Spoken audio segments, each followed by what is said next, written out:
Como é que é a emergência aqui na Clínica da Gávea? O que você vê de diferença daqui para as outras clínicas? Vou fazer várias perguntas, mas vou te lembrando. Tá. E o que você vê hoje de mais diagnóstico de emergência, de porta de emergência? Porta de entrada, né? Isso. Principalmente dependentes químicos, tá? Eu acho que tem crescido bastante o número de pacientes usuários, principalmente em determinados períodos do ano, Carnaval, Natal, né? A gente vê um maior número de pacientes. Réveillon Principalmente também, Carnaval chegando. Os pacientes com muita ansiedade, depressão, eles são também um número muito alto. Pensamentos suicidas, né? Ideias, planejamentos, até tentativas. A gente interna bastante. Essa época é pior, então. É pior. Né? De dezembro até depois do carnaval você tem um fluxo maior. Essa coisa até de ano novo, as pessoas ficam naquela de estar só ou não ter alguém. Sim, não sempre tem o aumenta. acolhimento da família, né? Exatamente. Porque no Natal a gente tem a comemoração familiar, né? E tem muitos pacientes que não têm esse suporte, aí eles acabam vindo para cá. E a coisa que você falou da dependência química, né, que é principalmente perto de carnaval. As drogas que causam dependência, foi mudando com o tempo? Olha, foi. Hoje em dia, muitos pacientes, até usuários de crack, a gente interna aqui, né, pacientes com condições financeiras legais, suporte familiar e acabam internando aqui também. Quer dizer, a droga foi ficando mais potente.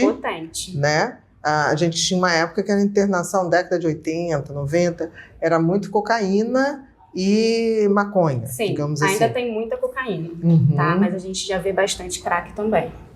E metanfetamina, já pegou? Tem, mas tá não começando. tanto. Nem tanto, mas já aparece. Mas já aparece, que era uma coisa raríssima. Sim, mas já tem também. Tá. E qual é a primeira abordagem na internação? Porque, em geral, os pacientes na internação, eles se recusam. Né? Depende do paciente. Tem pacientes que procuram a gente por ajuda mesmo. Pedindo ajuda. Tá. Né? Tem outros que realmente vêm contra a vontade por pedido da família. Né? Então, assim, tem muito paciente... Posso dar um exemplo? Tem um paciente agora recente que ele tá limpo há 1 ano, né? Cocaína, álcool, tá limpo há 1 ano, tratamento certinho, super acompanhado. E agora no carnaval ele ficou com medo de recair. Então ele pede para se proteger. Exatamente, ele veio pedir ajuda pra gente, para passar esse período do carnaval, porque ele ficou com medo de recair.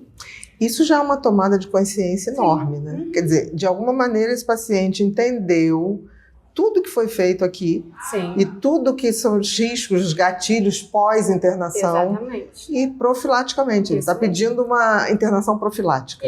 Isso é muito incomum, né? Mas é muito bom, né? Não, maravilhoso. Você já pensou se todos fossem assim? Sim, acho que a gente vai chegar nesse patamar, né? Eu acho que sim, com a informação que está passando, né? Eu acho que isso é possível. Mais conscientes, né? E deve dar uma alegriazinha, né?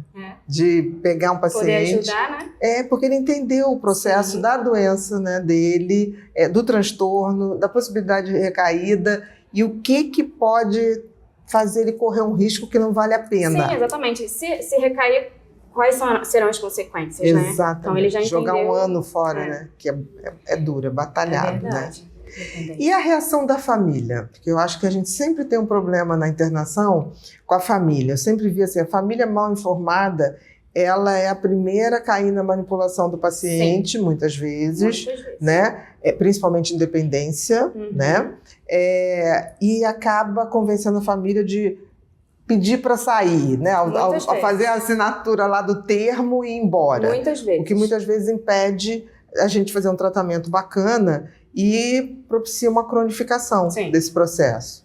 Como é que você vê? A família realmente, ela... Bom, são famílias e famílias, né? Tem famílias muito bem orientadas e tem famílias que não tanto.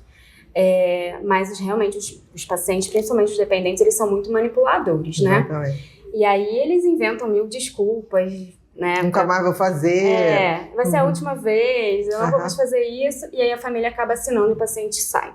Que é o processo da patologia, da dependência. Não é que a pessoa seja má. Não. A própria dependência da química leva ele a distorcer essa realidade. E aí, uma semana depois, volta.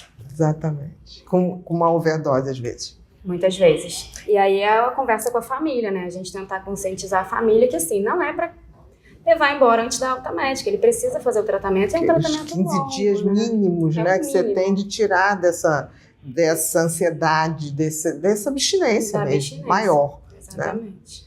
Perfeito, perfeito. Uma coisa que eu também queria ver com você é, dentro disso que você falou, você já trabalhou em outros lugares. Você vê a diferença da abordagem aqui na clínica? Vejo diferença. Eu acredito assim, muito no acolhimento, né? Uhum. Então, os profissionais, desde a recepção, eles são bem receptivos, né? Eu acho que o paciente tem um acolhimento bem bacana. Os lugares, né, os setores são setores legais de ficar, são confortáveis, né? Tem as atividades. Eu acho que o paciente se sente bem aqui. Tanto que tem aquele que pede para voltar. Exatamente, por conta própria.